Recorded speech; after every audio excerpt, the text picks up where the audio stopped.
గ్రాడ్యుయేట్ల సభకు అధ్యక్షత వహిస్తున్నటువంటి మన కొత్తగూడెం బీఆర్ఎస్ పార్టీ జిల్లా అధ్యక్షులు, మాజీ శాసనసభ్యులు, మాజీ చీఫ్ విప్ రేగా కాంతారావు గారు, ఐపీఎస్ అధికారి, ఎంతో స్ఫూర్తిదాయకులు, అక్షర జ్ఞానంతోనే అజ్ఞానాన్ని తొలగించవచ్చు, విద్యతో మాత్రమే పేదరికాన్ని నిర్మూలించవచ్చు అని అనేక మంది విద్యార్థులను ఉత్తమ పౌరులుగా తీర్చిదిద్దినటువంటి డాక్టర్ ఆర్ఎస్ ప్రవీణ్ కుమార్ గారు, కాబోయేటువంటి ఎంపీ వారు, మాజీ మంత్రివర్యులు, శాసన మండలి సభ్యులు సత్యవతి రాథోడ్ గారు, మన కొత్తగూడెం జిల్లా పరిషత్ చైర్మన్, మహబూబాబాద్ జిల్లా పరిషత్ చైర్మన్ సోదరి బిందు గారు, వేదిక మీద ఉన్నటువంటి జిల్లా పరిషత్ సభ్యులకు, ఎంపీపీలకు, ఎంపీటీసీలకు, సర్పంచులకు, వివిధ హోదాల్లో ఉన్నటువంటి ప్రజాప్రతినిధులకు, బీఆర్ఎస్ పార్టీ నాయకులకు, వేదిక ముందున్నటువంటి గులాబీ సైన్యానికి, అదేవిధంగా మన ఇల్లందును నలుమూలల నుండి విచ్చేసినటువంటి గ్రాడ్యుయేట్ సోదర సోదరి మనందరికీ కూడా పేరు పేరున నమస్కారాలు.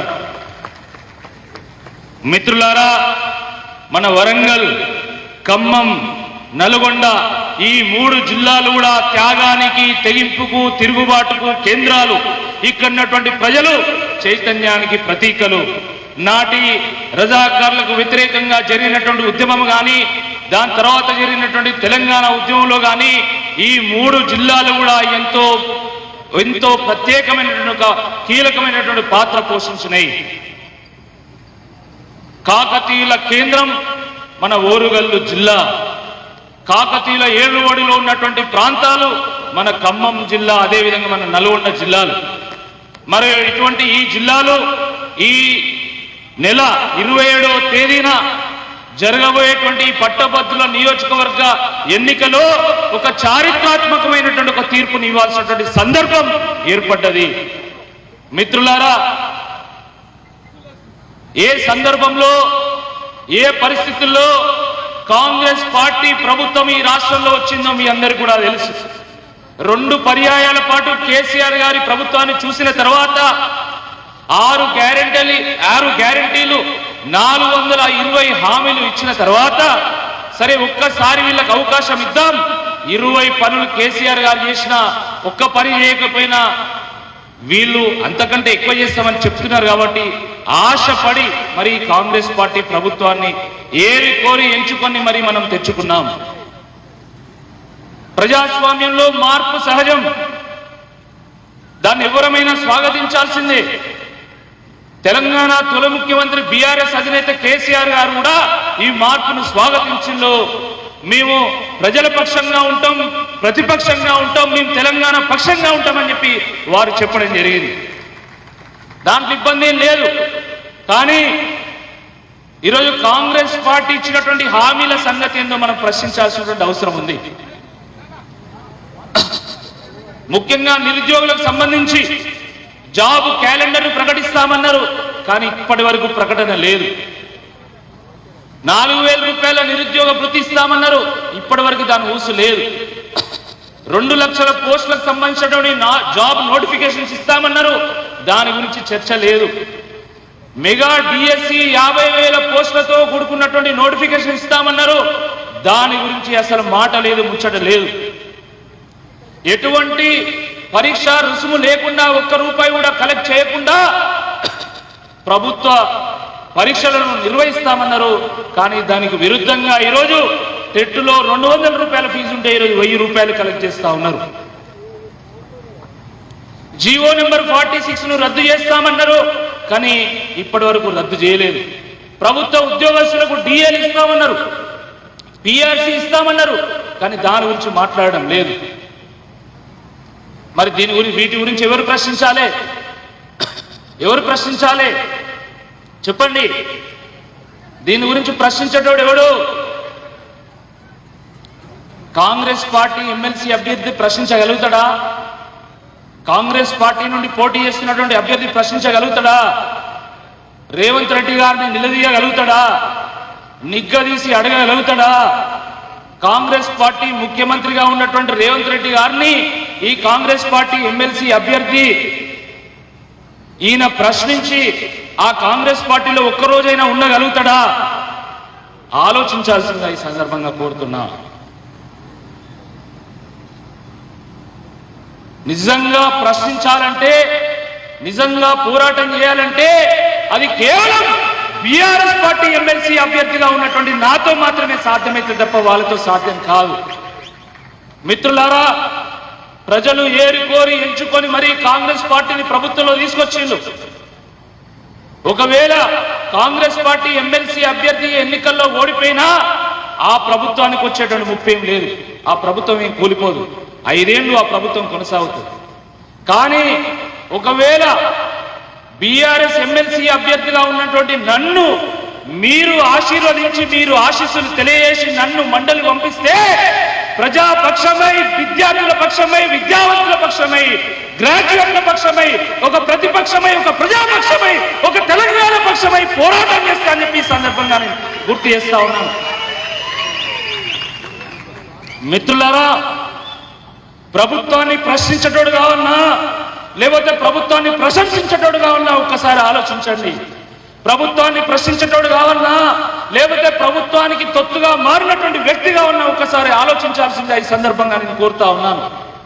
తెల్లారు లేస్తే నేను ప్రశ్నించే గొంతు, నేను ప్రశ్నించే గొంతు, నేను ప్రశ్నించే గొంతు అని ఆయన గొంతు చించుకుంటున్నాడు.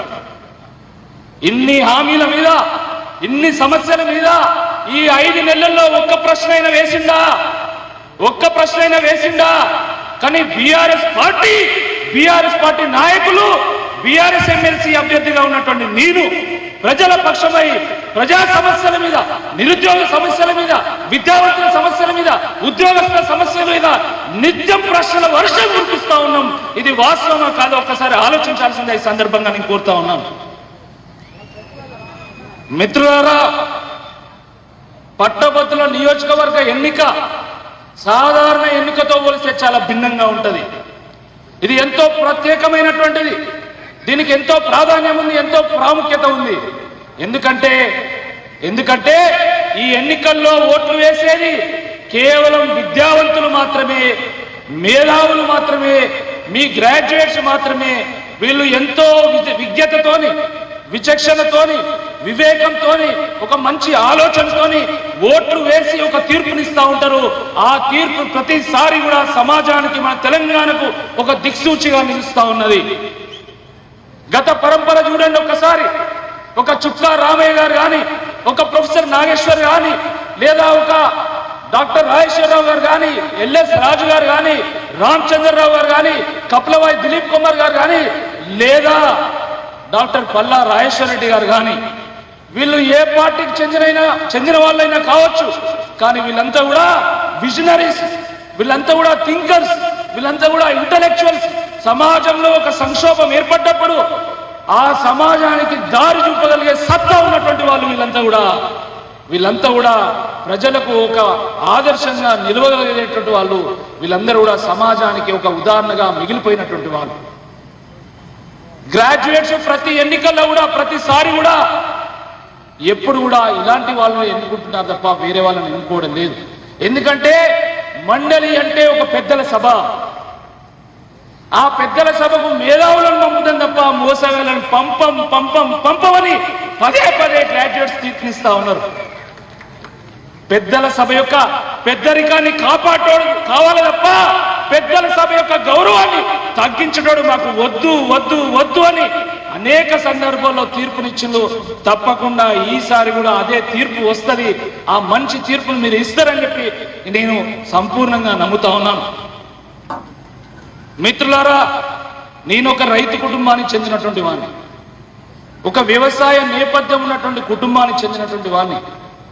మీలాగా ఎంతో కష్టపడి చదువుకొని నేను బిట్స్ పిలానిలో అడ్మిషన్ పొంది అక్కడ గోల్డ్ మెడల్ సాధించి ఒక విద్యార్థి నాయకుడిగా 2 పర్యాయాల పాటు ఎన్నికై దాని తర్వాత అమెరికా వెళ్ళి అమెరికాలో ఫేస్బుక్ లో సిటీ బ్యాంక్ లో పనిచేసి 7 ఏళ్ల తర్వాత నా పుట్టిన గడ్డ రుణం తీర్చుకోవాలి, మా ఓరుగల్లుకు పూర్వవైభవం తీసుకురావాలి, మా ప్రాంత ప్రజలకు సేవ అందించాలనేటువంటి ఉద్దేశంతో ఉద్యోగానికి రాజీనామా చేసి నేరుగా అమెరికా నుంచి వరంగల్కి వచ్చి నేను రాజకీయాల్లో చేరాను.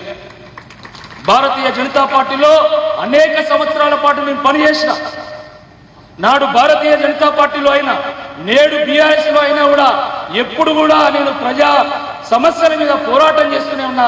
ప్రజా సమస్యల మీద గలమెత్తి గొంతెత్తి పోరాటం చేస్తా ఉన్నా. ప్రభుత్వం యొక్క దృష్టిని ఆకర్షించేటట్టుగా ప్రయత్నం చేస్తా ఉన్నా. ప్రభుత్వాన్ని ఆలోచింపజేసే విధంగా ప్రయత్నం చేస్తా ఉన్నా. అదంతా కూడా మీకు తెలుసు. ఈ 11 ఏళ్లలో ఎక్కడ కూడా ఒక తప్పటడుగు వేయకుండా ప్రజల మధ్యలో ఉంటూ ప్రజలతో మమేకమైతూ ప్రజాపక్షమై ప్రతిపక్షమై తెలంగాణ పక్షమై కొట్లాడిన తప్ప వేరే ఏం పని చేయలేదు. అనేక సమస్య మీద కొట్లాడిన కాబట్టి అది ఉద్యోగస్తుల సమస్య కావచ్చు, కాంట్రాక్ట్ లేబర్ కావచ్చు, అవుట్ సోర్సింగ్ ఎంప్లాయీస్ కావచ్చు, విద్యుత్ రంగ ఎంప్లాయీస్ కావచ్చు, మున్సిపల్ ఎంప్లాయీస్ కావచ్చు, పంచాయతీరాజ్ ఎంప్లాయీస్ కావచ్చు, నిరుద్యోగ యువత సమస్య కావచ్చు, విద్యార్థుల సమస్య కావచ్చు, యూనివర్సిటీల సమస్య కావచ్చు, వీటన్నిటి మీద నాకు సంపూర్ణమైనటువంటి అవగాహన ఉంది. ప్రజల పక్షంగా ఉండడనేటువంటి ఉద్దేశంతో మరి తెలంగాణ తొలి ముఖ్యమంత్రి 70 ఏళ్ళ మన తెలంగాణ కళను సాకారం చేసినటువంటి కేసీఆర్ గారు నన్ను ఆశీర్వదించి మీ మధ్యలోకి పంపడం జరిగింది. మిత్రులారా, చాలా సందర్భాల్లో యువత రాజకీయాలకు రావాలంటాం, విద్యావంతులు రాజకీయాలకు రావాలంటాం, మంచి వాళ్ళు రాజకీయాలకు రావాలంటాం. నేను విద్యావంతుణ్ణి, నేను ఒక యువకుణ్ణి, నేను మంచి చేసేటువంటి ప్రయత్నం చేసిన వాటి దయచేసి నన్ను ఆశీర్వదించాల్సిందిగా ఈ సందర్భంగా మీ అందరినీ కూడా విజ్ఞప్తి చేస్తున్నా.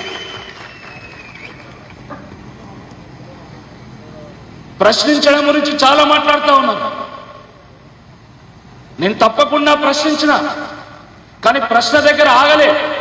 సమస్యకు కొంత పరిష్కారం కూడా చూపేటువంటి ఒక ప్రయత్నం చేశాను. నేను నిరుద్యోగ సమస్య ఉంది. నిరుద్యోగ సమస్య దేశమంతా ఉన్నది. ఒక తెలంగాణలో ఉంది, ఆంధ్రప్రదేశ్లో ఉంది, తమిళనాడులో ఉంది, కర్ణాటకలో ఉంది, ఉత్తరప్రదేశ్ ఉంది, రాజస్థాన్లో ఉంది. ఎక్కడ కూడా అదేం తక్కువేం లేదు. దాని మీద ప్రశ్నించాం, మీరందరూ ప్రశ్నించండి, నేను కూడా ప్రశ్నించిన. ఎన్ని ఉద్యోగాలు ఇచ్చినా ఇంకా ఉద్యోగాలు కావాలని మనం కొట్లాడిన దాంట్లో తప్పేం లేదు. కానీ దానితో నేను ఆగలే. నిరుద్యోగ యువతకు నా వంతుగా కొంత సహకారం అందించాలనే ఉద్దేశంతో వరంగల్లో మెగా జాబ్ ఫేర్ నిర్వహించి 692 మందికి ఒకే రోజు కార్పొరేట్స్ నుంచి జాబ్ ఆఫర్ లెటర్ ఇప్పించాను నేను. కేవలం అదే కాదు, నిరుద్యోగ యువత కోచింగ్ సెంటర్లలో ఫీజులు కట్టలేక తల్లిదండ్రుల నుండి కూలీనాలు చేసినటువంటి డబ్బులు పంపలేక వాళ్ళు ఇబ్బంది పడతా ఉంటే, అది సరిపోక ఇబ్బంది పడతా ఉంటే వీళ్ళకు ఎంతో కొంత సహకారం చేయాలని ఆన్లైన్ లెక్చర్స్ తో కూడుకున్నటువంటి ఒక యాప్ను రూపొందించి నిరుద్యోగ యువతకు అందిస్తే ఈరోజు వరంగల్లో ఉన్నటువంటి 100,000 మంది నిరుద్యోగ యువకులు దాన్ని వాడుతూ ఉన్నారు. ఇప్పటికి కూడా నేను నిన్న మొన్న పేపర్లో చూస్తా ఉన్నా, చాలా మంది అభ్యర్థులు పోటీ చేస్తున్నటువంటి వాళ్ళు లైబ్రరీలో చుట్టూ తిరగాల్సిందే, తప్పులేదు దాంట్లో. కానీ ఓట్లు వచ్చినప్పుడే వాళ్ళ గుర్తుకొస్తున్నాయి.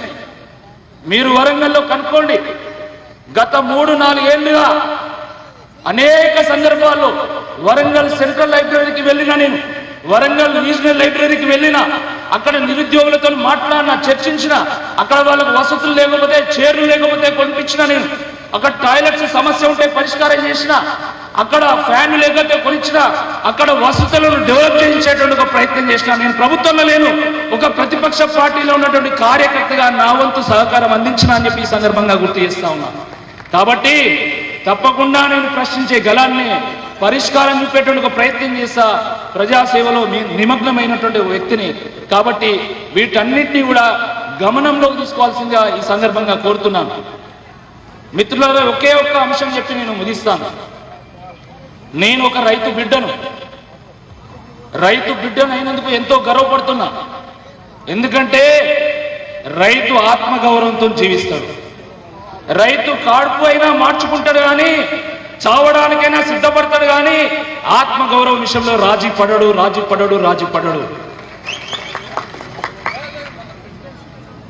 కానీ కాంగ్రెస్ పార్టీ నుండి పోటీ చేస్తున్నటువంటి అభ్యర్థి ఏం మాట్లాడిండు? రైతుల గురించి ఏం మాట్లాడిండు?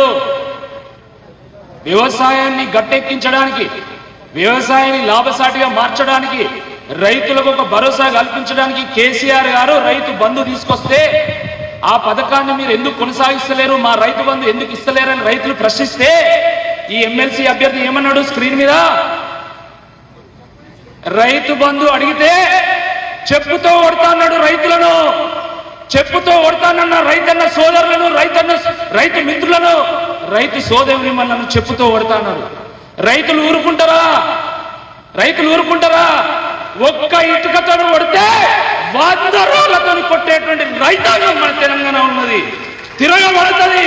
రాబోయేటువంటి రోజుల్లో ఎన్నికల్లో తప్పకుండా రైతులంతా ఏకమైతారు, రైతు బిడ్డలు ఏకమైతారు, తిరగబడతారని చెప్పి ఈ సందర్భంగా గుర్తు చేస్తా ఉన్నాం. ఇక్కడ మనం అందరం కూడా యువకులం ఉన్నాం, చాలా మంది చదువుకున్నటువంటి వాళ్ళు ఉన్నాం. కొంతమంది ప్రైవేట్ ఉద్యోగం చేయొచ్చు, కొంతమంది ప్రభుత్వ ఉద్యోగం చేయొచ్చు, కొంతమంది మనం జాబ్ యాస్పిరెంట్ గా ఉండొచ్చు. కానీ మనందరం కూడా చాలా వరకు 70-80% మనం రైతు బిడ్డలం. మన తండ్రియో, మన తాతనో, మన ముత్తాతనో వ్యవసాయం చేసినటువంటి వాళ్ళే.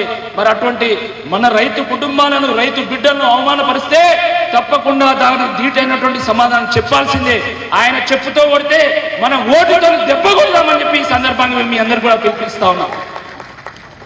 మిత్రులారా, నిన్న మొన్న నేను ఒక మీటింగ్ లో మాట్లాడుతూ ఉంటే ఒక ఆయన లేచి నన్ను అడిగింది, నువ్వు ఎమ్మెల్సీగా పోటీ చేస్తున్నావు కదా, నువ్వేమిస్తావు అని అడిగింది. ఎన్నికల ముందు నువ్వేమిస్తావు అని అడిగింది.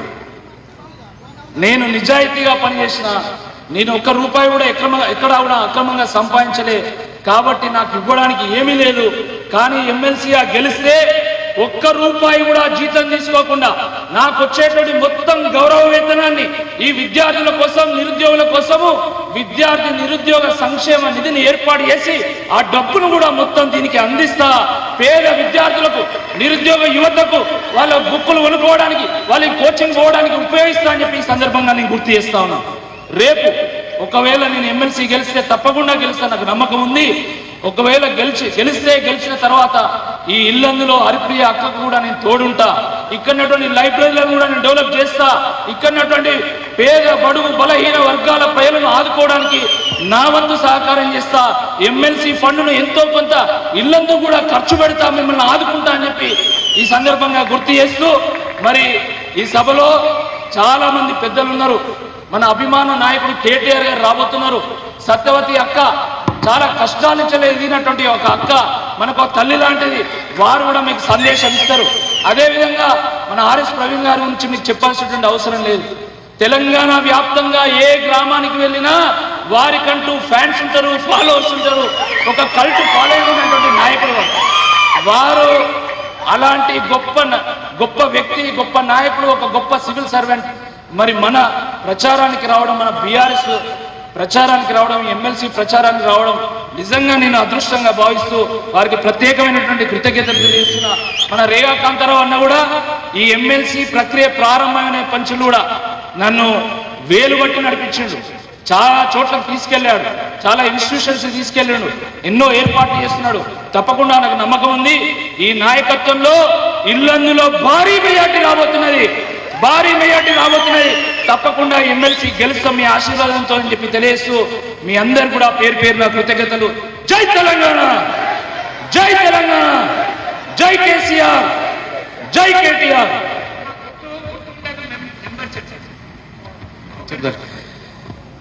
ఇప్పుడు 75 సంవత్సరాలై స్వాతంత్రం సిద్ధించినప్పటికీ కూడా వెనకబడిన వర్గాలు, ఎస్సీ ఎస్టీల్లో వాళ్ళ జీవన విధానాల్లో ఇంకా మార్పు రాలేదు అని చెప్పేసి సమాజ మార్పు కోరి సివిల్ సర్వెంట్గా కంటే రాజకీయాల ద్వారా ఇంకా గొప్పగా సర్వీస్ చేయొచ్చు అనేటువంటి ఉద్దేశంతో అంబేద్కర్ ఆశయాల్ని సాధించడం కోసం మరి సివిల్ సర్వెంట్గా ఐపీఎస్ అధికారిగా రాజీనామా చేసి బీఎస్పీ పార్టీలో రాష్ట్ర వ్యాప్తంగా అధ్యక్షుడిగా ప్రతి గూడెం, ప్రతి పల్లె మరి పర్యటించి మరి గురుకులాల్లో ఒక ప్రత్యేక ముద్ర వేసినటువంటి గౌరవనీయులు మరి మాజీ ఐపీఎస్ అధికారి గారు ఆర్ఎస్ ప్రవీణ్ కుమార్ గారు, మరి మన గ్రాడ్యుయేట్ మరి ఎన్నికలను ఉద్దేశించి కూడా వారు ఈ కార్యక్రమానికి దిశానిర్దేశాన్ని ఇవ్వవలసిందిగా మనవి చేస్తున్నాం. జై తెలంగాణ. ఇంత వేడి ఉన్నది, ఇంత ఇల్లందులో 5 చేతులే లేస్తున్నాయి. జై తెలంగాణ. రెండు చేతులు ఎత్తి చెప్పండి, జై Telangana. Thank you very much. మరి ఈరోజు దాదాపుగా 200 సంవత్సరాల నుండి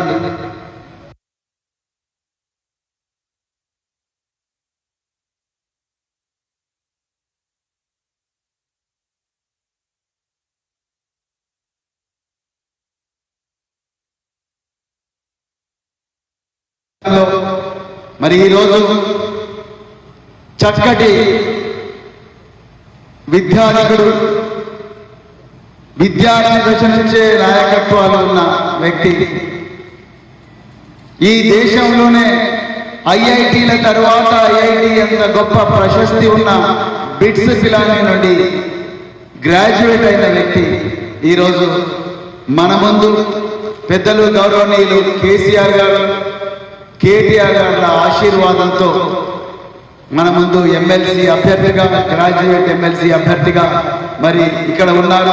ముఖ్యంగా వారికి మరి వారిని ఇంట్రడ్యూస్ చేసే అవకాశం నాకు ఇచ్చినందుకు ధన్యవాదాలు తెలుపుతూ, మరి సభాధ్యక్షులు, సోదరులు, యువ నాయకులు, మరి పెద్దలు, మాజీ శాసనసభ్యులు శ్రీ రేగా కాంతారావు గారు, అదేవిధంగా మా మాజీ బాస్, మాజీ గిరిజన శాఖ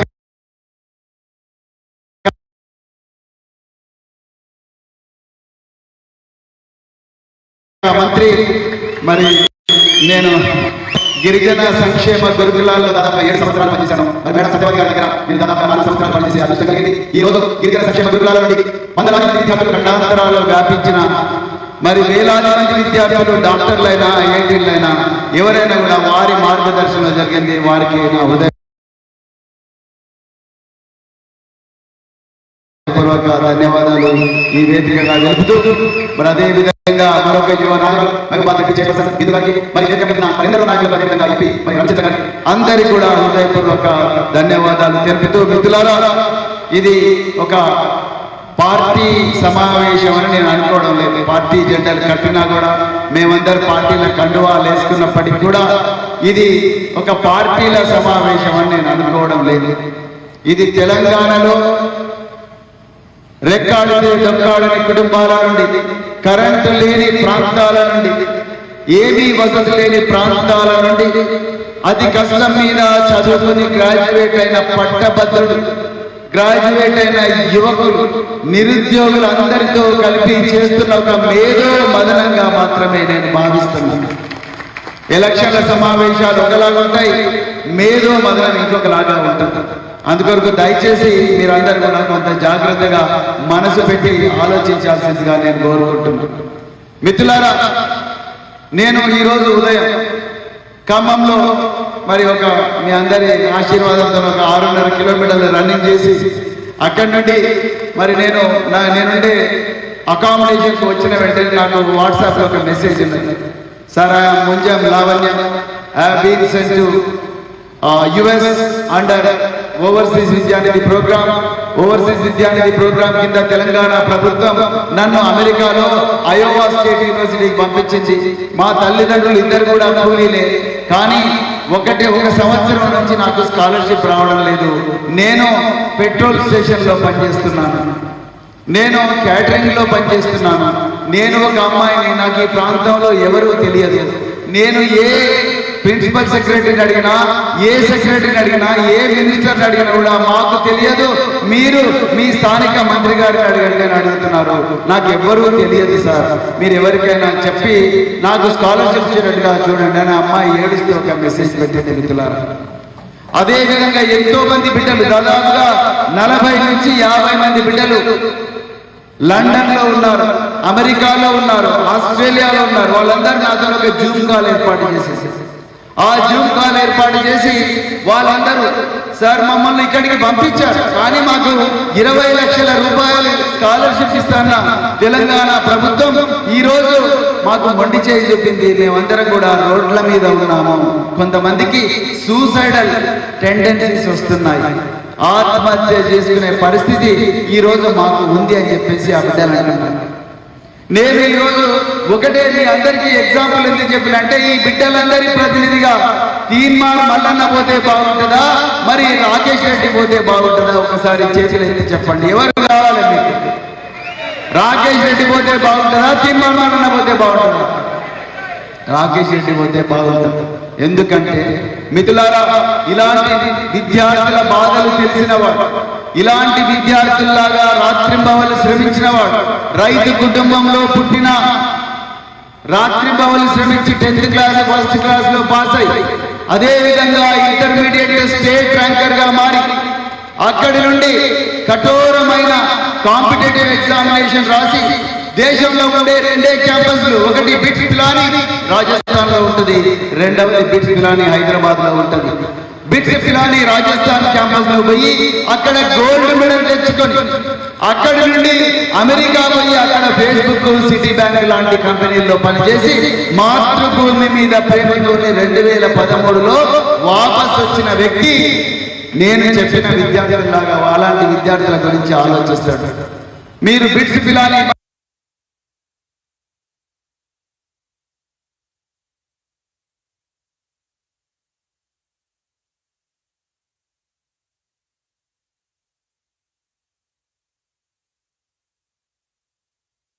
మరి ముఖ్యంగా ఫ్యాకల్టీ ఉందా లేదా అని చూస్తాం. అదే విధంగా ఆ కాలేజీ నుంచి చదువుకున్న విద్యార్థులు ఈ రోజు ఏమేమి చేస్తున్నారు, వాళ్ళ జీవితాలు ఏమైనా మారినాయని చూస్తాం. మరి ఇలా రాకేష్ రెడ్డి చదివిన కాలేజ్ గురించి కూడా ఆలోచించాలి కదా. మరి ఆయన రేపొద్దున మన ప్రతినిధిగా ఎమ్మెల్సీగా మనం ఆయన చట్టసభల్లో కూర్చోబెట్టినప్పుడు ఆయన ఏ కాలేజ్ నుంచి వచ్చాడో ఆ కాలేజ్ నుంచి వచ్చిన వ్యక్తులు ఏ విధంగా చదువుకున్నారన్న విషయం గురించి కూడా ఒక్క నిమిషం ఆలోచించాలి.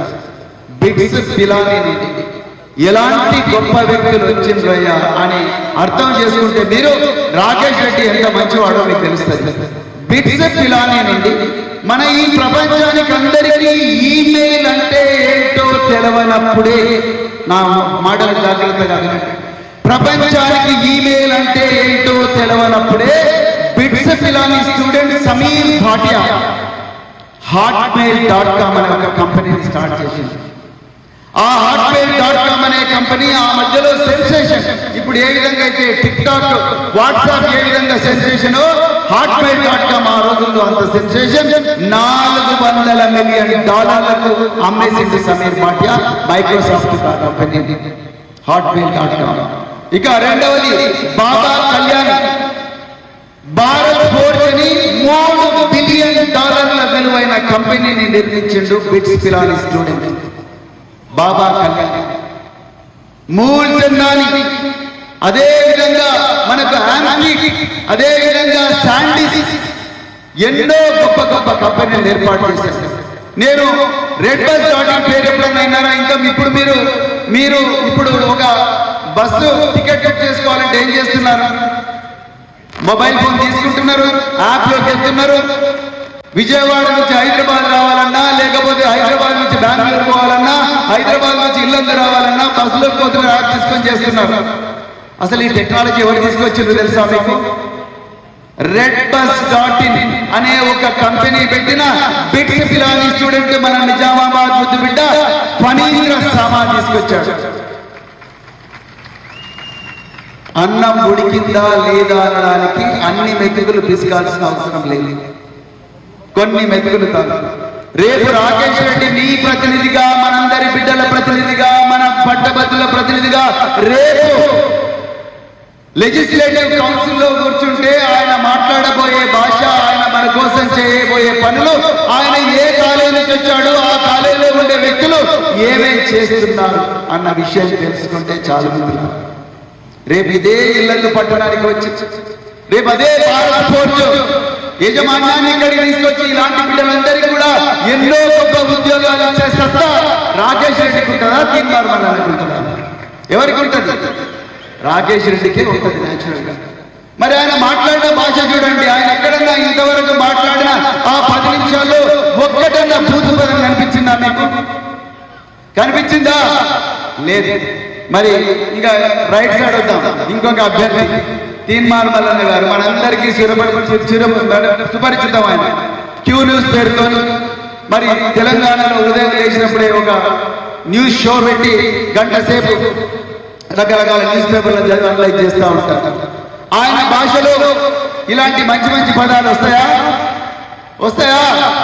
చెప్పు తీసుకొని కొట్టండి అని అంటున్నారు ఒక న్యూస్ రీడర్. అనొచ్చా న్యూస్ రీడర్ చెప్పు తీసుకొని కొట్టొచ్చి కొడుకా నేను చంపుతాం, బిడ్డ నేను చంపుతాం అనే భాష మాట్లాడే వ్యక్తి రేపు మన పట్టభద్రులకు ప్రతినిధిగా కాగలడా? ఒక్కసారి ఆలోచించండి. ఒక వ్యక్తి మనకు నిజంగా ప్రతినిధిగా కాదనడానికి ఆయన ప్రీవియస్ బ్యాక్గ్రౌండ్ చూస్తాం. మన అమ్మాయికి ఒక మంచి భర్త కావాలనుకుంటే, లేకపోతే ఒక గర్ల్ ఫ్రెండ్ ఒక బాయ్ ఫ్రెండ్ సెలెక్ట్ చేసుకోవాలనుకున్నా, ఒక బాయ్ ఫ్రెండ్ ఒక గర్ల్ ఫ్రెండ్ సెలెక్ట్ చేసుకోవాలనుకున్నా, then they will go to there background. వీళ్ళ బ్యాక్గ్రౌండ్ వీళ్ళకి ఏమైనా కేసులు ఉన్నాయా, వీళ్ళు ఎవరితో ఇంతకుముందు ఎవరితో అఫైర్ ఉన్నదా, లేకపోతే అఫైర్ కొట్టిండా తిట్టిండా, ఇవన్నీ చూస్తామా లేదా? బరాబర్ చూస్తాం. కానీ ఈ రోజు మరి తీన్మార్ మల్లన్న గారి హిస్టరీ, ఆయన ఎలక్షన్ కమిషన్ తో సబ్మిట్ చేసిన అఫిడవిట్ నే ఒకసారి అనలైజ్ చేస్తే, నేను ఎక్కడి నుంచి ఇన్ఫర్మేషన్ తీసుకురాలేదు, మల్లన్న గారు ఎలక్షన్ కమిషన్ తో సబ్మిట్ చేసిన అఫిడవిట్ నే అనలైజ్ చేసిన మల్లన్న గారి మీద 56 కేసులు ఉన్నాయండి. 56 క్రిమినల్ కేసులు ఉన్నాయి ఈ తెలంగాణ రాష్ట్రంలో. ఆ కేసుల వివరాలు మీకు ఒక 2 నిమిషాలు చెప్పాలి.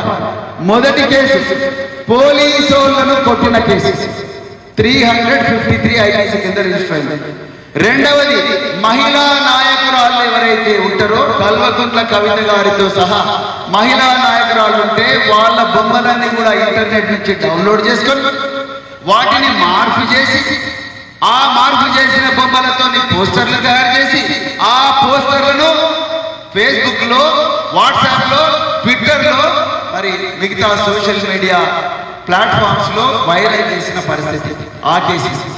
మూడవ కేసు, ఈయన బహిరంగంగా ఈరోజు మీ సెల్ ఫోన్ నేను తీసుకొని, ఈ అమ్మాయి సెల్ ఫోన్ ని తీసుకొని మీకు ఏమైనా కావాలంటే ఈ అమ్మాయిని దయచేసి ఈ అమ్మాయి ఫోన్ ఇక్కడ ఉంది అని చెప్పి నేను వాట్సాప్ లో కానీ, నా ట్విట్టర్ హ్యాండిల్లో కానీ, నా ఫేస్బుక్ లో పెడితే అది మంచి పని చెడ్డ పని? చెప్పండి, గట్టిగా చెప్పండి. మంచి పని చెడ్డ పని? అది చెడ్డ పని. ఎవరైనా చేస్తారా? రేపు మన సిస్టర్కు ఇది జరిగితే మనం ఊరుకుంటామా? మన బిడ్డకు జరిగితే ఊరుకుంటామా? నా బిడ్డకు జరిగితే నేను ఊరుకోను. ఈవెన్ నా ఫోన్ నెంబర్ నా పర్మిషన్ లేకుండా సోషల్ మీడియాలో పెడితే అది తప్ప కాదా? సో అలాంటిది మరి మల్లన్న గారు తన యూట్యూబ్ ఛానల్లో చాలా మంది వ్యక్తుల మొబైల్ ఫోన్లు పెట్టి మీరు కావాలంటే నాకు కాల్ చేయండి, లేకపోతే మీరే కాల్ చేయండి అని సభికులందరికీ చెప్పడం అది ఎంతవరకు కరెక్ట్? దాని మీద ఒక కేసు అయింది. ఈయన యూట్యూబ్ ఛానల్లో కామెంట్ చేసిందని ఒక కుటుంబం ఆత్మహత్యకు పాల్పడతారు, ఆత్మహత్యకు ప్రయత్నం చేస్తారు, దాని మీద ఒక కేసు. తెలంగాణ తొలి ముఖ్యమంత్రి కేసీఆర్ గారిని అనరాని బూతు మాటలు అన్నాడని, అన్పార్లమెంటరీ లాంగ్వేజ్ వాడారని దాని మీద ఇంకొక కేసు. అట్లా 56 కేసులున్న వ్యక్తి రేపు ఈ వేదికలో కూర్చున్న పట్టభద్రులకు నిజంగా ప్రతినిధి కాగలడా? అవుతాడా? ఇంపాసిబుల్. ఎందుకంటే రేపు అక్కడ పోయిన తర్వాత కూడా ఆయన అదే భాష మాట్లాడతారు. నేను ఖమ్మంలో పొద్దున రన్నింగ్ చేస్తుంటే నాతో పాటు ఒక 25 మంది యువకులు వచ్చారు. సార్ మేము జీవో 46 బాధితులు. జీవో 46 ఏ ఉద్దేశంతో పెట్టిండ్రో, మంచి ఉద్దేశమో చెడ్డ ఉద్దేశమో పక్కకు పెడితే జీవో 46 ఇప్పటికి కూడా పరిష్కరించే అవకాశం ఉన్నది. ఇప్పటికి కూడా దాంట్లో 3000 పోస్టులు వేకెంట్ ఉన్నాయి పోలీసు ఉద్యోగాల్లో. జీవో 46 వల్ల అన్యాయం జరిగిన వాళ్ళందరినీ కూడా అందులో అటెండ్ చేసే అవకాశం ఉంటుంది. రేవంత్ రెడ్డి గారు మొదట్లో ముఖ్యమంత్రి అయిన వెంటనే జీవో 46 మీద ఒక కమిటీ వేసేసి, మరి ఇంతవరకు ఆ కమిటీ ఏమైందని అడిగే దమ్ము రాకేష్ రెడ్డికి ఉన్నదా, తీన్మార్ మల్లన్నకు ఉన్నదా? మీరు చెప్పండి. ఎవరికి ఉన్నది? రాకేష్ రెడ్డికే ఉన్నది. ఎందుకంటే నిజమైన ప్రశ్నించే గొంతుగా రాకేష్ రెడ్డి, రేవంత్ రెడ్డిని అనుక్షణం ప్రశంసించే గొంతుగా తీన్మార్ మల్లన్న. అదే విధంగా డిఎస్సి, అదే విధంగా గురుకులాల్లో బ్యాక్అప్ కోర్సులు, అదే విధంగా కోచింగ్ సెంటర్లు, అదే విధంగా కోచింగ్ మెటీరియల్, అదే విధంగా లైబ్రరీలో రకరకాల సౌకర్యాలు, ఇవన్నీ కూడా వాటి గురించి అడిగే సత్తా దమ్మున్న నాయకుడు రాకేష్ రెడ్డి. రాకేష్ రెడ్డి చూడడానికి ఇట్లా కనిపిస్తున్నాడు కానీ ఆయన గొప్ప రచయిత. ఇండియన్ ఎకానమీని విద్యార్థులందరికీ పరిచయం చేయడం కోసం చాలా గొప్ప బుక్. ఇంగ్లీష్ తెలంగాణ ఐకాన్ మీద బుక్ రాశారు. తీర్మాన్ మల్లన్న గారు ఈ బుక్ రాయగలడా? ఇలాంటి బుక్కులు రాయగలడా? ఈ బుక్ వల్ల ఎవరికి లాభం? పట్టభద్రులకు లాభం, నిరుద్యోగులకు లాభం, రేపు ఉద్యోగస్తులయ్యే బిడ్డలకు లాభం. మరి మల్లన్న గారు ఇలాంటివి రాయగలరా? రాస్తే దాంట్లో భాష ఏ విధంగా ఉంటుంది ఆలోచించండి. మల్లన్న గారు అంటే నాకు వ్యతిరేకత రాలేదు. నేను ఫ్యాక్ట్స్ మీద నిజాల ముందు పెట్టి మాట్లాడుతున్నాను మిత్రులారా. మరి మన బిడ్డలకు కావాల్సింది ఇలాంటి మేధావా, లేకపోతే ప్రశ్నించే గొంతుకని చెప్పుకుంటున్న మల్లన్న గారా? మీరు ఈరోజు ఆలోచించాల్సిన అవసరం ఉన్నది. అందుకొరకే మిత్రులారా, పట్టభద్రులారా, పట్టపగలే మోసపోయింది మీరు. 2023లో నేను బహుజన్ సమాజ్ పార్టీలో ఆ రోజుల్లో ప్రచారం చేసినప్పుడు చాలా మంది నిరుద్యోగులు కాంగ్రెస్ జెండాలు పట్టుకొని బస్సులు వేసుకొని వాళ్ళంతా కూడా వచ్చిన పరిస్థితి. మరి వాళ్ళందరూ కూడా మోసపోయిందని నేను ఈ సందర్భంగా చెప్తున్నా. ఎనివే కేటీఆర్ గారు వస్తున్నారు, మరి వారు మాట్లాడే మాటలు కూడా మీరందరూ వినాలి. దయచేసి అందరు కూర్చోవాలి, అందరు కూర్చోవాలి. ఎగిరే గులాబీ చెందవో జయమో జయమో అన్న మా కేటీఆర్ వారసుడా నీకు సాటి లేదు. కేటీఆర్ గారి నాయకత్వం, తారక రామ కేటీఆర్ గారి నాయకత్వం, నీవే అభివృద్ధికి కేటీఆర్ గారి నాయకత్వం, వర్ధిల్లాలి కేటీఆర్ గారి నాయకత్వం, వర్ధిల్లాలి కేటీఆర్ గారి నాయకత్వం. భారత రాష్ట్ర సమితి కార్యనిర్వాహక అధ్యక్షులు, young and dynamic leader Shri KTR గారికి స్వాగతం, సుస్వాగతం. కేటీఆర్ గారి నాయకత్వం, అందరు చెప్పేది కేటీఆర్ గారి నాయకత్వం, కేటీఆర్ గారి నాయకత్వం, వర్ధిల్లాలి భారత రాష్ట్ర సమితి. కేటీఆర్ గారికి స్వాగతం. పాలన సాగించినవు, ప్రజా సమస్యలు అందరూ స్టేజ్ ఆపదలే తీర్చినవు, ఆశలు నెరవేర్చినవు, నిరుపేదల నిర్భాగ్యుల కుల రాతలే మార్చినవు. పాటలు బంద్ చేయి. ఈ రాష్ట్ర యువతకు ఐకాన్ అటువంటి ఈ రాష్ట్ర భవిష్యత్తుకు రాబోయే రోజుల్లో దిశానిర్దేశాన్ని ఇచ్చి రాష్ట్రానికి భవిష్యత్తునిచ్చేటువంటి మన యువ నాయకులు, కార్యనిర్వాహక అధ్యక్షులు గౌరవ కేటీ రామారావు గారిని వేదికని అలంకరించవలసిందిగా కోరుతా ఉన్నాం.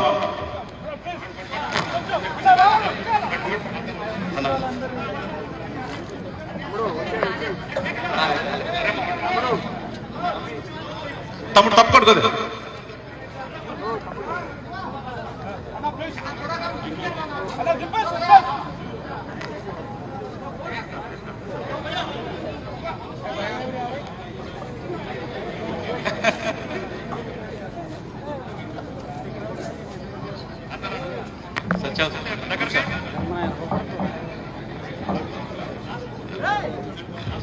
దండ లాస్ట్ ఉండండి, ఒక్క నిమిషం ఇక కానివ్వండి అన్న, కానివ్వండి అన్న, ఇక తెచ్చి కానివ్వండి. మీరు పక్కా జరగండి.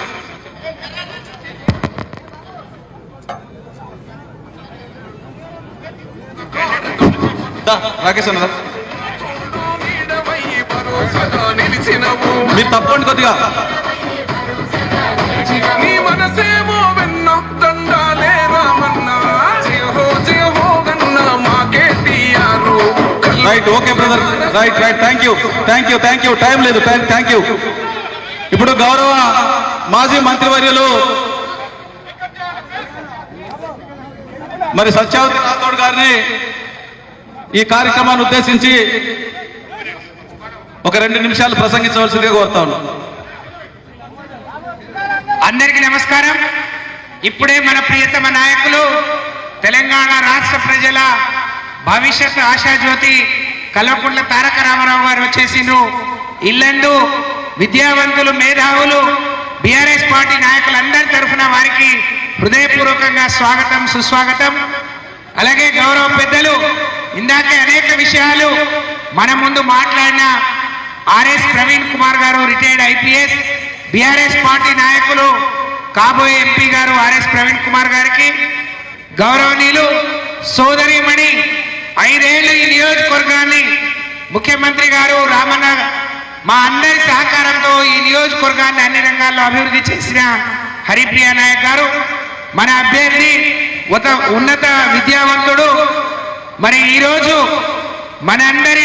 మీ అందరి ఆశీర్వాదం కోసం, సహకారం కోసం కేసీఆర్ గారు దీవించి పంపిస్తే మన ముందుకు వచ్చిన సోదరులు రాకేష్ రెడ్డి గారికి, గౌరవనీయులు అన్న వద్దిరాజు రవిచంద్ర గారికి, బిందు గారికి, రాజేందర్ గారికి, వేదిక మీద ఉన్న పెద్దలకు, ఇక్కడికి విచ్చేసిన మరి పట్టభద్రులు, అలాగే బీఆర్ఎస్ పార్టీ నాయకులు, మీడియా సోదరులందరికీ పేరు పేరున నమస్కారం. సోదరులారా, 5 నెలల క్రితం ఎన్నికలు జరిగినప్పుడు కాంగ్రెస్ పార్టీ ఎలాంటి మాయమాటలు చెప్తే మన రైతాంగం, మన ప్రజలు నమ్మారో మీరు చూశారు. ఏమైంది ఈరోజు? మీరందరూ గమనించాల్సింది ఒకటే, నేను ఎక్కువ సమయం తీసుకోను. మనం అందరం ఎవరి మాటల కోసం, ఎవరి స్పీచ్ కోసం ఎదురు చూస్తున్నామో మరి తెలుసు. నేను ఒక గిరిజన శాఖ మంత్రిగా ఈ నియోజకవర్గాన్ని సోదరిమణి హరిప్రియ గారి ద్వారా మరి అన్ని తండాలకు, అన్ని గుడాలకు ఆ రోజు రహదారులు ఇవ్వటం కానీ, లేకపోతే మన గిరిజన బిడ్డలకు వాళ్ళు అన్ని మంచి మార్గంలో రావాలి అంటే ఆ రోజున్న ఆర్ఎస్ ప్రవీణ్ కుమార్ గారి మరి ముఖ్యమంత్రి గారి సహకారంతో గిరిజనులకు తెలంగాణ రాకముందు 270 గురుకుల పాఠశాలలు ఉంటే కేసీఆర్ వచ్చిన 10 ఏళ్లలో 1000 పాఠశాలలు మనం పెంచుకున్నాం. గిరిజనుల రిజర్వేషన్ పెంచుకున్నాం. గిరిజనులకు అత్యధికంగా పోడు భూములు ఇచ్చుకున్నాం. అలాగే ప్రతి కుటుంబం సంతోషంగా ఉండాలని ఇదే కాంగ్రెస్ ఆ రోజు 200 ఇచ్చిన పెన్షన్ 2000 చేసుకున్నాం. పేదింటి ఆడబిడ్డకు 1,116 కళ్యాణ లక్ష్మి ఇచ్చుకున్నాం.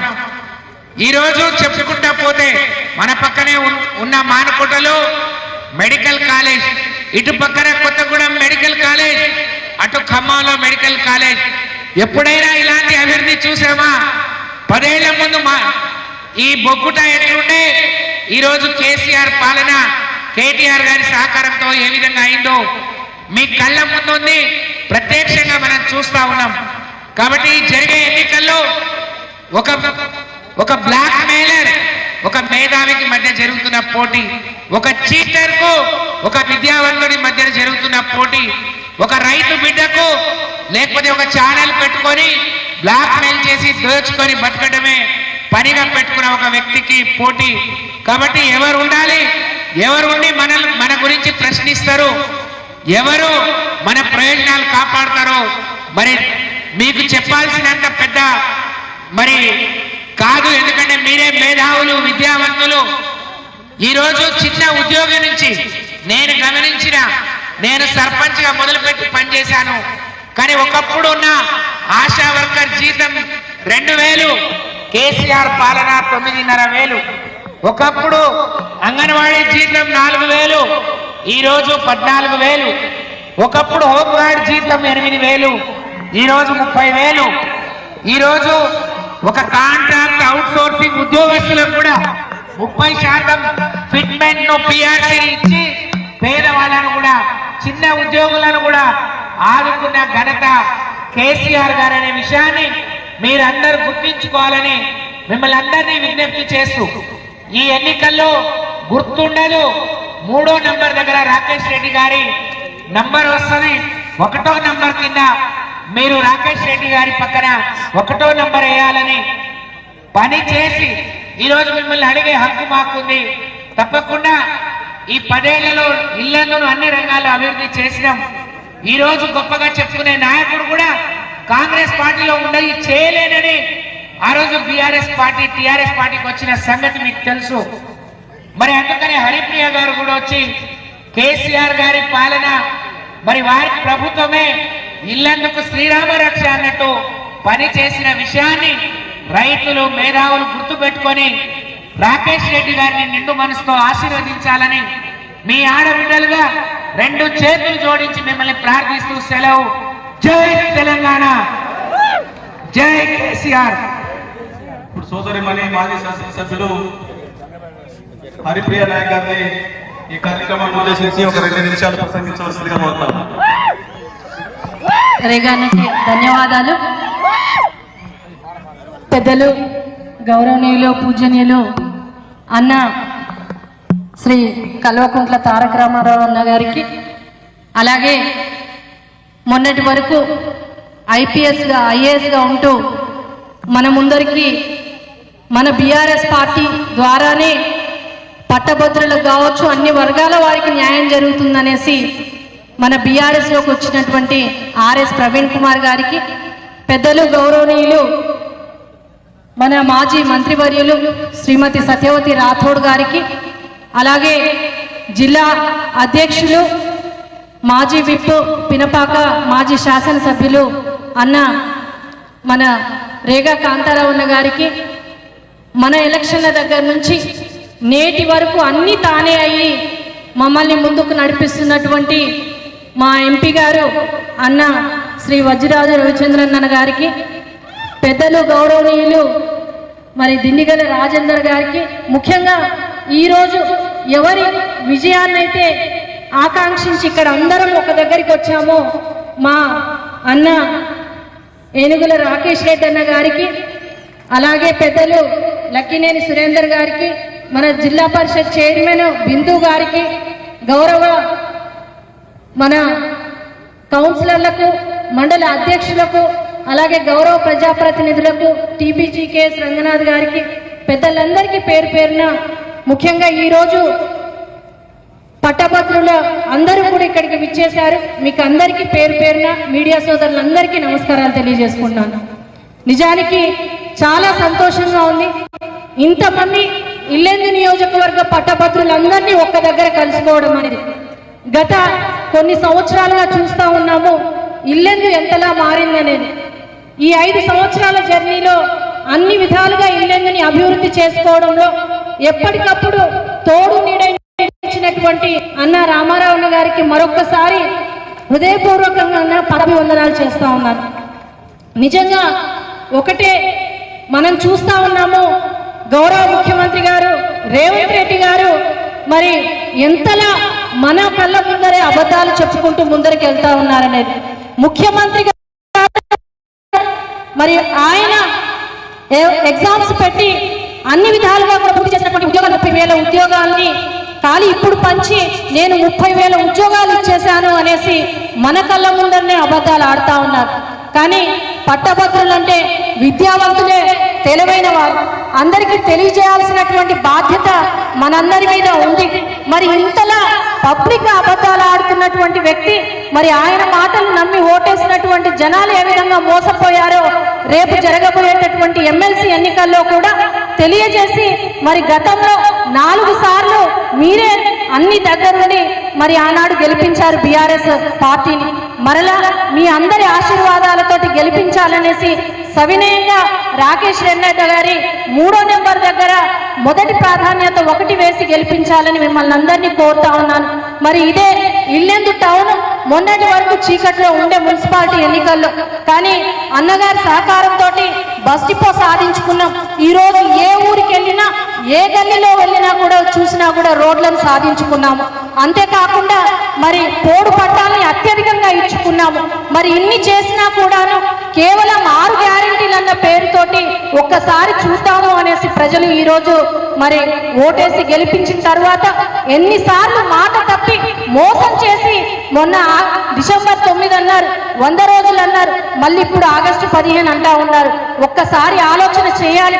విద్యావంతులుగా మనమే ఆలోచన చేసి ప్రతి ఒక్కరిని తట్టి లేపకపోతే తెలంగాణ రాష్ట్రం ఈ 10 ఏళ్లలో గౌరవ ముఖ్యమంత్రి గారి నాయకత్వంలో ఎంత ముందరికి వెళ్ళినామో మనమందరం గమనించినాం. మరలా వెనక్కి పోనీయకూడదు మన తెలంగాణ రాష్ట్రాన్ని. ఈరోజు ఖమ్మంలో ఐటీ చూస్తామనేసి ఏ రోజు నేను కూడా ఎంటెక్ చేశాను, కానీ ఏ రోజు కూడాను కలలో కూడా ఖమ్మంలో ఐటీని చూస్తాననేసి అనుకోలేదు. కానీ ఈరోజు ఐటీ అంటే మన ప్రపంచానికే పరిచయం చేసి హైదరాబాద్కే పరిమితమైనటువంటి ఐటీని ముఖ్య నగరాలకు కూడా తీసుకొచ్చి మన ఖమ్మం వరకు చేర్చినటువంటి వ్యక్తి మన కేటీఆర్ అన్న గారు.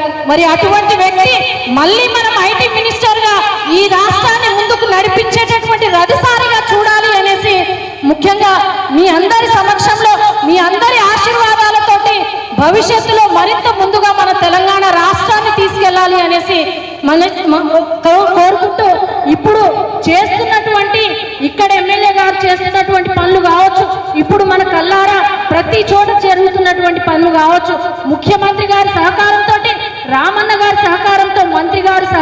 తోటి శాంక్షన్ చేయించుకున్నటువంటి పనుల్నే మేం తెచ్చినామనేసి మళ్ళీ పనుల దగ్గర కూడా అబద్ధాలు చెప్పుకుంటూనే మన కళ్ళెదుట తిరుగుతున్నారే తప్ప ఈ రోజు వరకు ఒక్క వర్క్ను కూడా శాంక్షన్ చేసి మన ఇల్లెందు నియోజకవర్గానికి ఇది చేశాము అని చెప్పుకునేటటువంటి దమ్ము ధైర్యం ఎవరికి ఇక్కడ లేదు.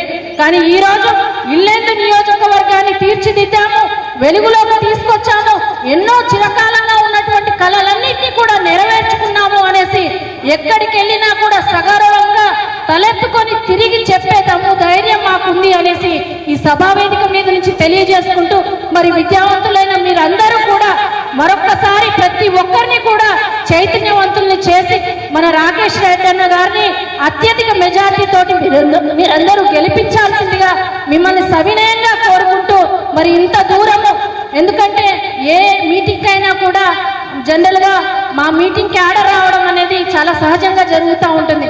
కానీ అందరూ కూడా నాయకులందరూ చాలా కష్టపడ్డారు. ప్రతి గ్రామ పంచాయతీ నుంచి టార్గెట్ వేసుకొని ఓటర్లని తీసుకురావడం జరిగింది.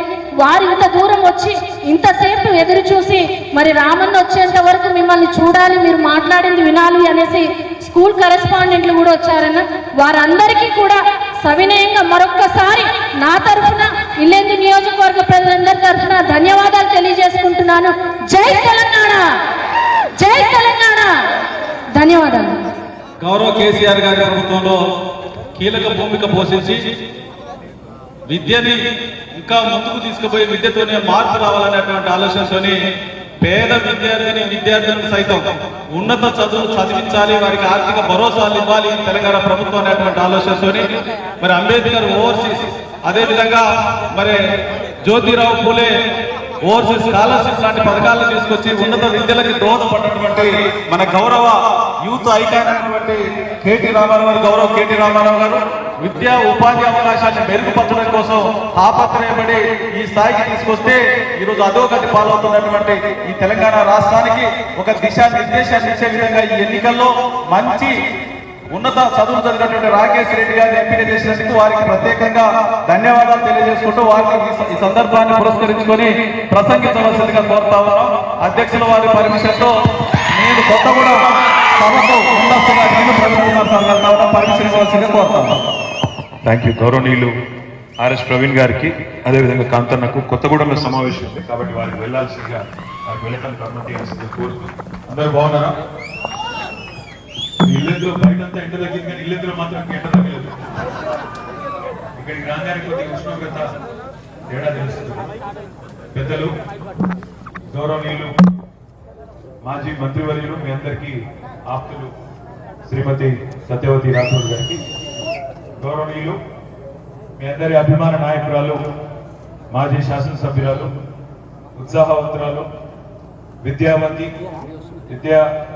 విద్యాధికురాలు అందరికీ గత 5 సంవత్సరాలుగా మరి ఎంతో కష్టపడి తన ఆరోగ్యాన్ని కూడా లెక్క చేయకుండా సేవ ఇచ్చి ప్రైవేట్ రంగంలో కూడా పెట్టుబడులకి పెద్ద ఎత్తున ప్రయత్నం చేసింది మన ప్రభుత్వం. ఇల్లెందులో ఈరోజు నేను వస్తా ఉంటే చూస్తా ఉంటే పట్టణం 10 ఏళ్ల కింద ఎట్లా ఉండేది ఇల్లెందు, ఈ రోజు ఎట్లా ఉందో, మీ కళ్ళ ముందు ఎట్లా మారిందో కూడా మీకు తెలుసు. ఇవన్నీ కూడా ఒకవైపు పట్టణాభివృద్ధి, ఒకవైపు పల్లెల అభివృద్ధి, ఇవన్నీ చేసుకుంటూ 10 ఏళ్ల పాటు తదేక దీక్షతో పనిచేసుకుంటూ పోయినాం. అందుకే ఇవాళ తెలంగాణలో ఏ గ్రామానికి పోయినా, ఏ పట్టణానికి పోయినా, ఏ జిల్లా కేంద్రానికి పోయినా మీకు ప్రస్ఫుటమైన మార్పు కనబడతా ఉంటుంది. వ్యవసాయం బాగైంది. అదే మాదిరిగా రైతులు, ముఖ్యంగా ఇక్కడ కూర్చున్న వాళ్ళలో నాకు తెలిసి 99% మంది రైతు బిడ్డలే ఉంటారు. అంతేనా? రైతు బిడ్డలేనా మీరంతా కూడా? రైతు బిడ్డలే 99% ఉంటారు. ఒక్కసారి దయచేసి ఆలోచించండి. ఆనాడు 2014లో తెలంగాణ రాష్ట్రం ఏర్పడ్డప్పుడు భారతదేశం మొత్తంలో వ్యవసాయ ఉత్పత్తుల్లో తెలంగాణ స్థానం 14వ స్థానం. కానీ కేసీఆర్ గారు దిగిపోయే నాటికి డిసెంబర్ 3, 2023 నాటికి వ్యవసాయ ఉత్పత్తుల్లో, ముఖ్యంగా వరి ధాన్యంలో భారతదేశంలో పంజాబ్ను, హర్యానాను తలదన్ని అగ్రస్థానానికి ఎగబాకింది తెలంగాణ అన్నమాట వాస్తవమా కాదా? ఒక్కసారి ఆలోచించండి. రైతులకి 24 గంటల ఉచిత కరెంటు కానీ, రైతు కుటుంబాలకి భరోసానిచ్చే విధంగా రైతు బంధు లాంటి బృహత్తరమైన కార్యక్రమం.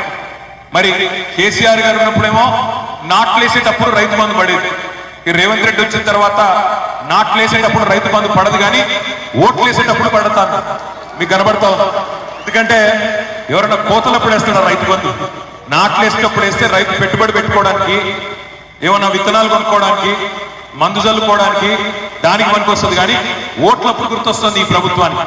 ఒక్కసారి దయచేసి ఇక్కడికి వచ్చిన విద్యావంతులు ఆలోచించాలి. ఇప్పుడే అక్క చెప్తా ఉంటే విన్నా, సత్యవత అక్క ఏమన్నారు, రేవంత్ రెడ్డి గారు 5 నెలల కిందట నాకు ఒక్క అవకాశం ఇవ్వండి, నేను డిసెంబర్ 9 నాడు అటు ప్రమాణ స్వీకారం చేయగానే 2 లక్షల రుణమాఫీ తక్షణమే వెంబడే సంతకం పెడతాను.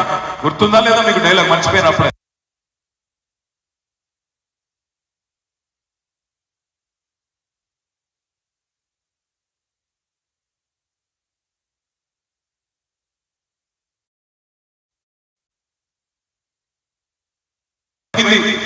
మార్చి 9 పోయింది, ఏప్రిల్ 9 పోయింది, మే 9 కూడా పోయింది. పోయిందా పోలేదా? పోయింది. జూన్ 9 రానే వస్తున్నది. అంటే 6 నెలలు గడిచిపోయింది. 7వ నెలలో అడుగు పెడతా ఉన్నాం. మరి అడగాల వద్దా? అడగందే అమ్మ కూడా అన్నం పెట్టదు.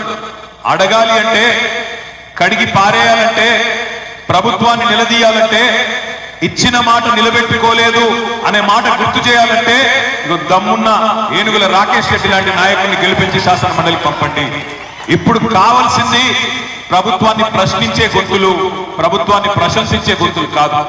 ఇప్పుడు కావాల్సింది ధిక్కార స్వరాలు, అధికార స్వరాలు కాదు. ఇప్పుడు ఏముంది, అసలు శాసన మండలి ఎందుకు పెట్టినారు? రాజ్యాంగంలో డాక్టర్ బాబాసాహెబ్ అంబేద్కర్ గారు అప్పర్ హౌస్, లోవర్ హౌస్ ఎందుకు పెట్టినారు? శాసనసభ, శాసన మండలి, లోక్సభ, రాజ్యసభ ఎందుకు పెట్టినారు? ఎందుకు పెట్టినారంటే ప్రజాస్వామ్యంలో అప్పుడప్పుడు ప్రజలు కొన్ని ఆకర్షితమైన ప్రజాకర్షక విధానాలకు మరి ఆకర్షితులై ఓట్లేసినా కూడా ఆ ప్రభుత్వానికి ఒక చెక్ ఉండాలి, ఆ ప్రభుత్వాన్ని ప్రశ్నించే ఇంకొక వ్యవస్థ ఉండాలి అనే ఉద్దేశంతోనే శాసనసభ, శాసన మండలి, లోక్సభ, రాజ్యసభ అట్లా మన సిస్టంలోనే చెక్ బ్యాలెన్స్ ఉండాలి. ఆ బ్యాలెన్స్ తప్పితే ఒకవైపే లాగుతారన్న ఉద్దేశంతో ఈ సిస్టమ్ పెట్టారు.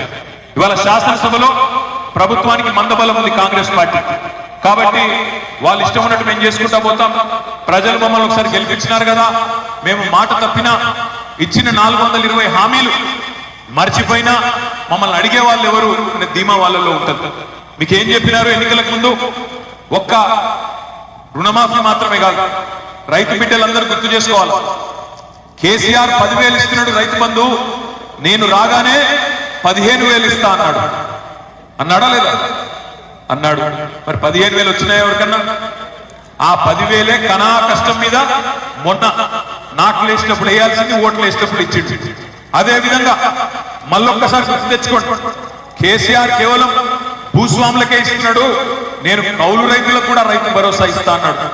ఒక్క కౌలు రైతు కన్నా వచ్చిందా రైతు భరోసా, రైతు బంధు? లేదు.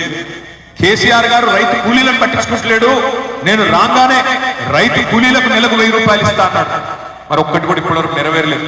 ఎంత ధైర్యం ఉంటే, ఎంత ధైర్యం ఉంటే ముఖ్యమంత్రికి పచ్చి అబద్ధాలు చెప్పి కూడా ప్రజలను నేను ఇంకా మళ్ళొక్కసారి పిచ్చోళ్ళని చేస్తా అని ఎంత ధైర్యం ఉండాలి, ఎన్ని గుండెలు ఉండాలి ముఖ్యమంత్రికి ఆలోచన చేయండి.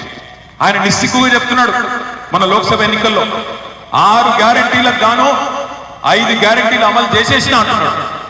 నాకైతే మరి మీ ఇల్లెందులో ఏమైనా ప్రత్యేకంగా అమలు చేసిండేమో నాకైతే తెలియదు, కానీ నాకు తెలిసి ఒక గ్యారెంటీలో ఒక ఉప హామీ మాత్రమే అమలైంది. ఏదది? ఒక ఫ్రీ బస్. ఇక ఆ ఫ్రీ బస్ ఎంత అందంగా ఉందో నాకంటే బాగా మీరే చూస్తున్నారు. మహిళలు అనుకుంటున్నారు, జుట్లు పట్టుకుంటున్నారు, మగవాళ్ళు ఏమో టికెట్లు కొని తిట్టుకుంటా ఉన్నారు. ఎందుకు పెట్టిండయ్యా ఈ ఫ్రీ బస్ అని చెప్పి అటు లేడీస్ తిట్టుకుంటున్నారు, ఇటు మగవాళ్ళు కూడా తిట్టుకునే పరిస్థితి. ఇక్కడికి వస్తుంటే ఇప్పుడే హరిప్రియ గారు చెప్తున్నారు, నిన్న కొనిజర్ల దగ్గర, మన ఖమ్మం జిల్లాలో కొనిజర్ల దగ్గర ఒక లేడీ ఫుడ్ బోర్డింగ్ చేస్తుంటే కింద పడి, బస్సు టైర్ కింద పడి చచ్చిపోయిందన్న అని చెప్పి ఇప్పుడే ఇక్కడికి వస్తా ఉంటే చెప్తా ఉన్నారు. ఎందుకు చెప్తా ఉన్నా ఇదన్నా అంటే, ఒక్క ఉప హామీ, 6 గ్యారంటీల్లో 13 హామీలు ఉంటే ఒక్క హామీని, ఆ 13లో ఒక్క హామీ అమలు చేసి ఈ ముఖ్యమంత్రి నిస్సిగ్గుగా నేను అన్ని అమలు చేసిన అని చెప్పి పచ్చి అబద్ధాలు చెప్తా ఉన్నాడు. మరి పచ్చి అబద్ధాలు చెప్పే ముఖ్యమంత్రికి, ప్రభుత్వానికి కర్రుగాచి వాల్త పెట్టాల్సింది మీరే అనే మాట, విద్యావంతులే అనే మాట నేను మీకు విజ్ఞప్తి చేస్తా ఉన్నాం. ఎందుకంటే మీరు పట్టించుకోకపోతే, మీరు ఉదాసీనంగా ఉంటే ఆయన మరిన్ని అబద్ధాలు ఆడుకుంటూ నేను అసలు రేపు హామీలే ఇయ్యలేదు అంటాడు. నేను 420 హామీలు ఇయ్యలేదు, గ్యారెంటీలు చెప్పనే లేదు, ప్రజలేదో భ్రమలో పడి నాకు ఓటేసినారని చెప్పి బుకాయించి తప్పించుకునే ప్రయత్నం కూడా చేస్తాడు. మీరు ఇంకొక విషయం గమనించండి, ఈ ముఖ్యమంత్రికి ఎంత విశ్వాసం ఉంది అబద్ధాల మీద అంటే, ఆయన పాప నిజాన్ని చెప్పాలంటే రేవంత్ రెడ్డి తప్పు కాదు. రేవంత్ రెడ్డి ముందే చెప్పినాడు. ఏం చెప్పినాడు? ప్రజలు మోసపోవాలనే కోరుకుంటారు, ప్రజలు మోసగాలనే నమ్ముతారు. మేము చూసారా వీడియో? చూడలేదు మీరు? చూడకపోతే హరిప్రియ గారికి చెప్పి ఆ వీడియో మళ్ళీ పంపిస్తాను, చూడండి. చాలా నిజాయితీగా చెప్పిండు ఆయన తప్పేం లేదు. ఏం చెప్పిండు? ప్రజలు మోసగాలనే నమ్ముతారు, మోసపోవాలనే కోరుకుంటారు, అందుకే మేము మోసం చేస్తాము రాజకీయ నాయకులు అని చెప్పి చాలా నిజాయితీగా చెప్పిండు. తప్పు ఆయనది కాదు, తప్పు మనది. ఎందుకంటే ఒక్కసారి ఒక వ్యక్తి చేతిలో మోసపోతే ఆ వ్యక్తి తప్పు అవుతుంది, మోసం చేసిన వాడు తప్పు అవుతుంది. కానీ రెండవసారి కూడా అదే వ్యక్తి చేతిలో మోసపోతే ఈసారి తప్పు మనదైతుంది అనే మాట దయచేసి గుర్తుపెట్టుకోండి. ఇక్కడ వచ్చిన మా విద్యావంతులైన గ్రాడ్యుయేట్లు నేను అడుగుతా ఉన్నాను, మీకేం చెప్పిండు రేవంత్ రెడ్డి? మొదటి సంవత్సరం లోపలే 1 year లోపలనే 2 లక్షల ఉద్యోగాలు భర్తీ చేస్తా అని చెప్పిండు ప్రభుత్వంలో. చెప్పిండా చెప్పలేదా? చెప్పిండా? మీరు అసలు వినలేదా? మీరు వినకుండా ఊరికే ఉద్దేశించారు. 2 లక్షల ఉద్యోగాలు మొదటి సంవత్సరంలోనే భర్తీ చేస్తా అన్నాడు. ఎంత ధైర్యం ఉండాలా ముఖ్యమంత్రి గారికి అబద్ధం చెప్పడానికి? ఇవాళ ఆయన చెప్తున్నాడు 30,000 ఉద్యోగాలు ఇచ్చేసినా అని చెప్తున్నాడు. ఎక్కడి నుంచి ఇచ్చిండు 30,000 ఉద్యోగాలు? ఒక ఉద్యోగం ఇవ్వాలి అంటే ముందు నోటిఫికేషన్ ఇవ్వాలి, తర్వాత పరీక్ష పెట్టాలి, ఆ తర్వాత ఇంటర్వ్యూ పెట్టాలి, ఆ తర్వాత నియామక పత్రం అపాయింట్మెంట్ లెటర్ ఇవ్వాలి. మరి రేవంత్ రెడ్డి గారు వచ్చినాక ఎన్ని నోటిఫికేషన్ ఇచ్చింది? ఇప్పటికీ ఒక్కటి కూడా ఇవ్వలేదు. ఒక్కటంటే ఒక్కటి ఇవ్వలేదు. కానీ రేవంత్ రెడ్డి గారు ధైర్యం చూడండి. పిల్లలు పుట్టినరంట, పెళ్లి కాలేదంట, సంసారం అయిపోయిందంట, పిల్లలు మాత్రం పుట్టినరంట. ఎట్లా పుట్టినరా? నువ్వు నోటిఫికేషన్ ఇవ్వలేదు, పరీక్ష పెట్టలేదు, ఇంటర్వ్యూ కాలేదు, పిల్లలు ఎట్లా పుట్టిన స్వామి? ఉద్యోగాలు ఎన్నికలు వచ్చినాయి అంటే బుకాయిస్తున్నాడు, దబాయిస్తున్నాడు. 30,000 ఉద్యోగాలు ఇచ్చేసిన పో అంటున్నాడు. ఆయన ఇచ్చిన 2 లక్షల ఉద్యోగాల హామీని ఇవాళ మళ్ళొక్కసారి మిమ్మల్ని పిచ్చోళ్ళం చేయడానికి నోటికొచ్చిన వాగుడు వాగుతా ఉన్నాడు. వాస్తవం ఏంటి అంటే ఆ 30,000 ఉద్యోగాల నియామకాలన్నీ జరిగింది కేసీఆర్ గారి ప్రభుత్వంలో. కేవలం కాగితాలు ఇచ్చింది రేవంత్ రెడ్డి గారు మాత్రమే అనే మాట నేను గుర్తు చేస్తా ఉన్నాను. అందుకే నేను చెప్పేది, ఈ ముఖ్యమంత్రి గారికి బుద్ధి చెప్పాలంటే ఆయన ఇచ్చిన మాట 2 లక్షల ఉద్యోగాల హామీ నెరవేరాలి అంటే ఆ 2 లక్షల ఉద్యోగాలు ఈ సంవత్సరం లోపలనే భర్తీ చేయాలనే ఒక ఒత్తిడి ఆయన మీద ఉండాలంటే దమ్మున్న ఏనుగుల రాకేష్ రెడ్డిని గెలిపించండి. గ్రాడ్యుయేట్ ఎమ్మెల్సీగా గెలిపిస్తే శాసన మండలిలో రేపటి రోజున గల్లా పట్టుకొని అడుగుతాడు, ఏమైంది నీ 2 లక్షల ఉద్యోగాల హామీ అని చెప్పి ఇల్లెందు గ్రాడ్యుయేట్ల తరఫున మీ తరఫున గొంతు విప్పి అడిగే సత్తా ఉన్న నాయకుడు. రాకేష్ గురించి కూడా ఒక 2 విషయాలు మీకు నేను చెప్పాలి. రాకేష్ రెడ్డి ఒక సామాన్య రైతు కుటుంబంలో పుట్టిన బిడ్డ. వరంగల్ జిల్లా వంగా పహాడ్ అనే గ్రామంలో వాళ్ళ నాన్నగారు ఒక రైతు కుటుంబంలో పుట్టి తాను పెద్ద స్థితిమంతుడు కాదు, ఐశ్వర్యం ఆగర్భ శ్రీమంతుడు కాదు, కానీ చదువుకున్నాడు. మీలాగానే బ్రహ్మాండంగా చదువుకున్నాడు. చదువుకొని మంచి మార్కులు ఇంటర్మీడియట్ లో సంపాదించుకుంటే బిట్స్ పిలానీలో సీట్ సాధించింది. ఏ పైరవి లేకుండా ఏం లేకుండా మార్కులు వచ్చినాయి కాబట్టి బిట్స్ పిలానీకి పోయింది. బిట్స్ పిలానీలో ఇంజనీరింగ్ తో పాటు ఎంఎస్ కూడా అక్కడే కంప్లీట్ చేసి గోల్డ్ మెడల్ సాధించిన బ్రహ్మాండమైన అభ్యర్థి ఇవాళ రాకేష్ రెడ్డి గారు. గోల్డ్ మెడల్ వచ్చింది, బ్రహ్మాండంగా బీటెక్ ఎంఎస్ అయిపోయింది. ఆ తర్వాత వాళ్ళ కుటుంబం సలహా ఇస్తే అమెరికా పోయిండు. 7 సంవత్సరాల పాటు అక్కడ ఐటీ ఉద్యోగం కూడా చేసింది. కానీ అక్కడ లక్షల కోట్ల రూపాయలు సంపాదించుకున్నా దాంతో ఆయనకి ఆనందం రాలేదు, సంతృప్తి రాలేదు. నేను వాపస్ పోతా, మా తెలంగాణ కోసం కొట్లాడతా అని చెప్పి 10-12 ఏళ్ల కిందట తెలంగాణకు తిరిగి వచ్చి ఆనాటి నుంచి 2012-13 నుంచి 2024 దాకా భారతీయ జనతా పార్టీలో ఒక నాయకుడిగా పనిచేసిండు. అప్పుడు ప్రభుత్వానికి వ్యతిరేకంగానే ఆనాడు కూడా పోరాటం చేసింది. ఆనాడు టీఆర్ఎస్ ప్రభుత్వానికి వ్యతిరేకంగానే కొట్లాడిండు, పోరాటం చేసింది. మొన్న మనం ప్రతిపక్షంలోకి వచ్చిన తర్వాత మన పార్టీలోకి వచ్చిండు. వచ్చి మళ్ళీ ఏం చెప్పిండు? అన్న కష్టకాలంలో నడిచి వచ్చిన వాడే నాయకుడన్నా, నేను ఈ రోజు మీతో ఉంటా, నేను మళ్ళీ ఈ ప్రభుత్వాన్ని ప్రశ్నిస్తా అని చెప్పి ఈ రోజు మనతో వచ్చి మనతో కలిసి నడుస్తా ఉన్నాడు. ఒకవైపేమో ఒక గోల్డ్ మెడలిస్ట్ మీకోసం నిలబడ్డాడు. అమెరికాలో ఉద్యోగం వదులుకొని ప్రజా జీవితంలోకి వచ్చిన ఒక విద్యావంతుడు మీ ముందున్నాడు. మరి కాంగ్రెస్ పార్టీ ఎవరు నిలబెట్టింది ఈరోజు? ఒక బ్లాక్ మెయిలర్. 56 కేసులు ఇప్పటిదాకా ఆర్ఎస్ ప్రవీణ్ అని చెప్పింటాడు, మీరు వింటారు. 56 కేసులు. అవి కూడా ఏం కేసులు? స్వాతంత్ర సమరోద్యమంలో పాల్గొన్న కేసులు కాదు, తెలంగాణ ఉద్యమంలో పాల్గొన్న కేసులు కాదు. మందిని తిట్టి బెదిరించి బ్లాక్మెయిల్ చేసి మహిళల గౌరవానికి భంగం వాటిల్లించే దిక్కుమాలిన కేసులు, దౌర్భాగ్య కేసులు 56 కేసులున్న ఒక వ్యక్తి, ఒక బ్లాక్ మెయిలర్ ను కాంగ్రెస్ పార్టీ వాళ్ళ వత్తాసు పలుకుతూ మీ ముందుకు తీసుకొచ్చింది. నేను అందుకే అంటా ఉన్నా, దయచేసి పార్టీతో పాటు అభ్యర్థిని కూడా చూడండి. ఒక గుణవంతుడు, విద్యావంతుడు, గోల్డ్ మెడలిస్టు ఇవాళ మీకు అభ్యర్థిగా మీ ముందుకు వచ్చినాడు.